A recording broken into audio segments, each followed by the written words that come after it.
Buttons by Brock Cole.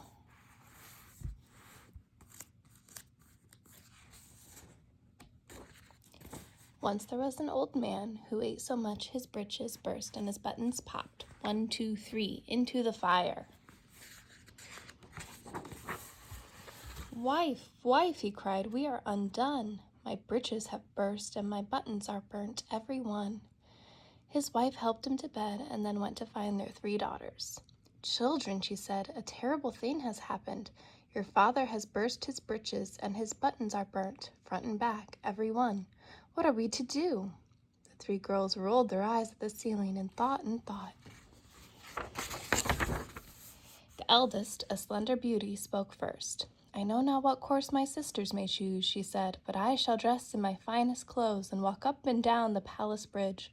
Surely a rich man will fall in love with me and ask me to be his wife. But I will say, 'No, I can never be yours, not unless you first give me all your buttons.'" "An excellent plan," cried her mother.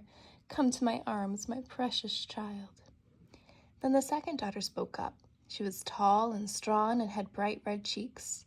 "Mother," she said, "I don't know what my little sister will do, but I shall dress as a boy and join the army.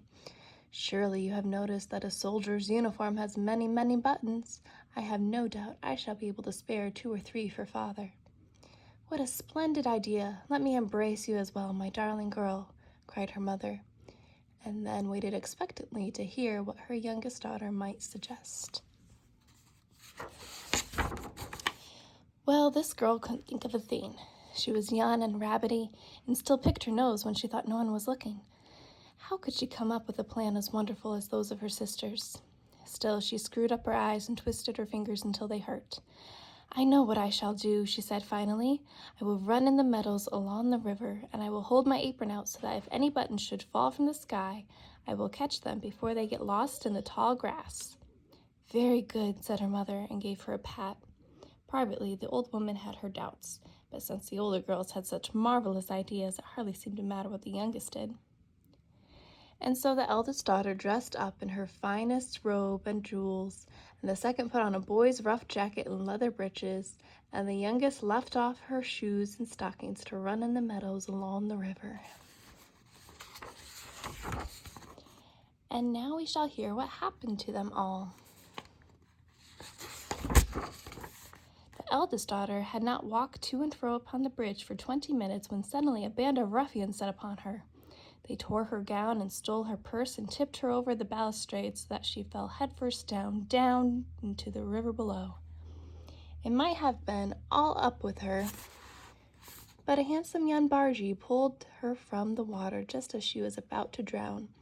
When he saw how beautiful she was, even with duckweed in her hair and her clothes all torn, he fell in love at once. "Will you be my wife?" he said. "I'm going a long voyage through many countries to my home in Cologne, and must have you by my side or expire of a broken heart. Please say you'll be mine." "All right," said the eldest sister. Seemed only decent under the circumstances. She and the bargee were married at once by the captain of a passing sightseeing boat, and in no time at all were on their way down the river. The eldest daughter was very happy with her new husband, and it was only when they were in sight of Cologne's cathedral spires that she remembered that she had married him without demanding a single button. No, not even something niggly made of bone. "Oh, bother," she thought, "but what's done is done and can't be undone." She decided she would send her father a postcard instead.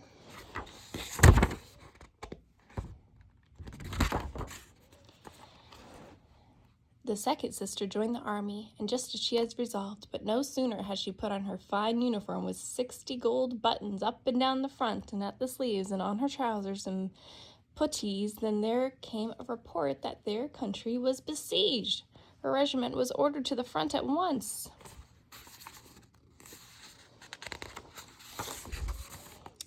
What a battle there was! Cannons roared and sabers clashed. Musket shot hummed through the air like a million angry bees. Was it the brave young ensign falling senseless from his horse? Yes, it was. The second sister caught the ensign in her strong arms and carried him to the safety of a nearby cowshed.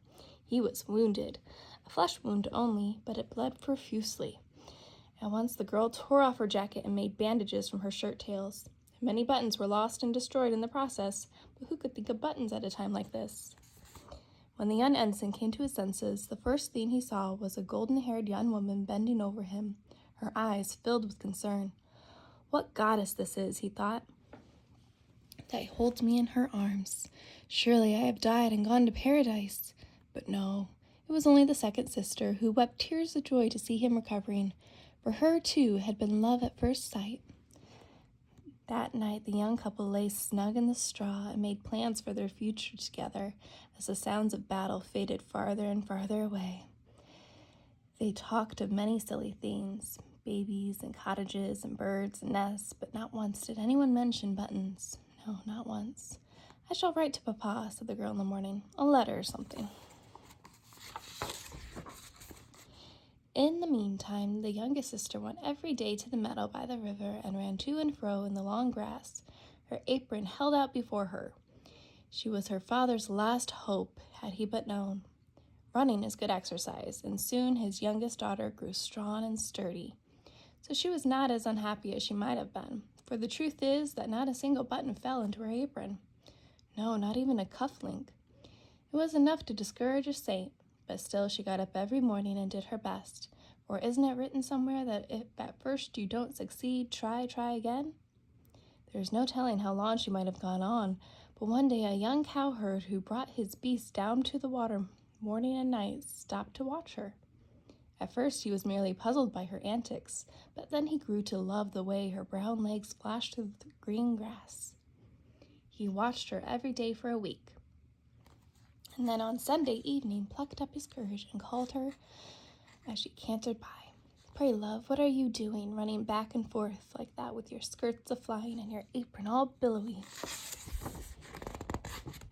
The youngest sister was quite out of breath, and so was glad to stop and talk for a minute. She told him of her task and how hard she was trying. And how many buttons have you got so far? Asked the young cowherd. Not one. Not even one of those cheap wooden ones off an old overcoat. I don't think there are any buttons up in the sky at all, she said, and sat down on a bank of crowned vetch to cry a bit about her pretty brown feet stretched out before her. Don't cry, love, said the young cowherd. Listen to me. Tomorrow morning, why don't you try running underneath that old oak tree in the center of the meadow? I understand there's a frequent fall of buttons there. Really, said the youngest sister, hardly daring to hope.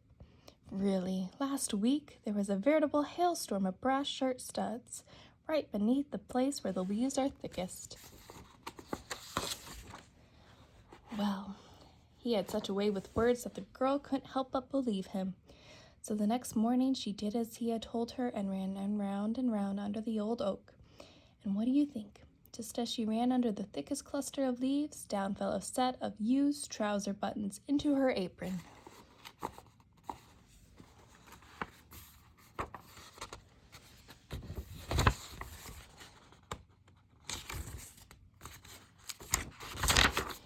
Who can describe the joy which greeted her when she returned home?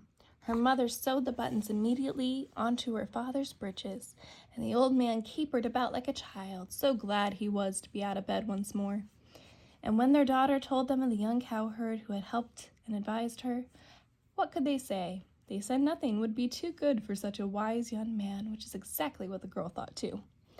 That evening, when he brought the beast to water, there she was, sitting in the crowned vetch with a chain of daisies around her head. Well, love, did you get your buttons? He asked. Yes, I did, and all because of you. How can I ever repay you? The poor girl was willing to give him everything she possessed, but even that, she said, couldn't possibly be enough. I don't know, said the cowherd. Perhaps we should get married, for it is often said that between a husband and wife there can be no debts, and they must share all and all together. Yes, you must be right. We should get married at once, said the girl, and they kissed rapturously. And here is a picture of their wedding party.